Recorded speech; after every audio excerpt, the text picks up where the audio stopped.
Hello everyone, সবাই কেমন আছো? আমি মুক্তা আবারও নতুন একটা ভিডিও নিয়ে চলে এসেছি তোমাদের সাথে শেয়ার করার জন্য।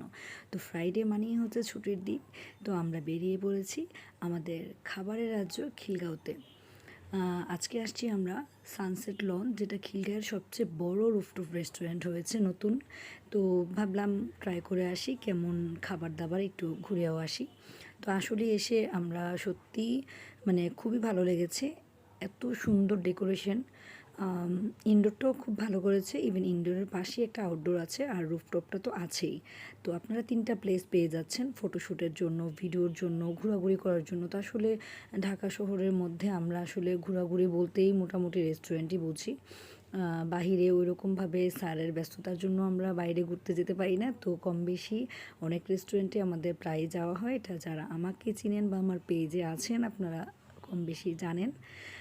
যাই হোক, আমরা আসলে রেস্টুরেন্টটাতে গিয়ে খুবই হতাশ হইনি, খুবই ভালো লাগা কাজ করেছে আমাদের।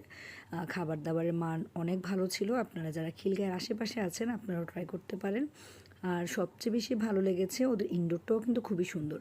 এটা হচ্ছে খিলগাঁ তালতলাতে অ্যাপিলিয়ানো রেস্টুরেন্ট। আমরা কম বেশি অনেকেই চিনি, আমরাও অনেকবার গিয়েছি। তো ওই বিল্ডিংয়েই এটা রুফটপেই করেছে।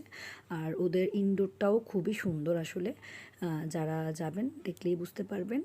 ইনডোরের ডেকোরেশনটাও খুব সুন্দর করেছে, সাথেই কিন্তু একটা আউটডোর আছে, আর রুফটপটা তো আছেই। তো আমি এই যে এটা হচ্ছে ইনডোরের পাশে যে আউটডোরটা আছে, সেখানেই আমি কিছু ভিডিও ক্লিপ নিয়েছি।